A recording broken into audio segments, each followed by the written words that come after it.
সকল দিকে তাদের কাজে আসতেছে। আচ্ছা। জার্নালিস্ট পেশাটা আসলে এটা আমার হচ্ছে একটা শখের বিষয়। এছাড়া হচ্ছে আমি সাধারণত হচ্ছে হায়ার স্টাডির জন্য বাইরে যাওয়ার ইচ্ছা আছে।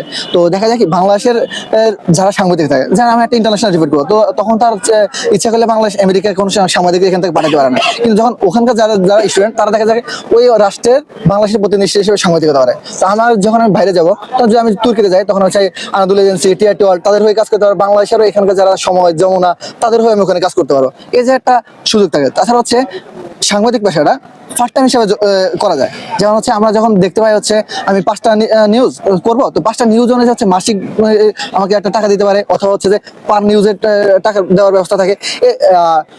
আমাদের ডুয়েটের একজন ভাই আছে এটিএনএ, উনি হচ্ছে যে মুন্নুজ্জামান ভাই, উনি হচ্ছে ভোরের সকাল নামে একটা এটিএনএ হচ্ছে উনি একটা প্রোগ্রাম ব্যবস্থা করে। এই যে অন্য পেশা থাকেও উনি চাইলে পার্ট টাইম সকালের জায়গাটা কাজ করতেছে। তাছাড়া হচ্ছে অন্য একটা পেশাতে গেলে কিন্তু সবাই চিনেন আমি কাজ করতেছি ইঞ্জিনিয়ার, আমি কিন্তু ইন্ডাস্ট্রিতে সীমিত।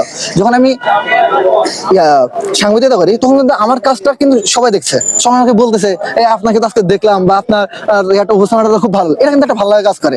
এই জিনিসগুলো আসলে দারুণ।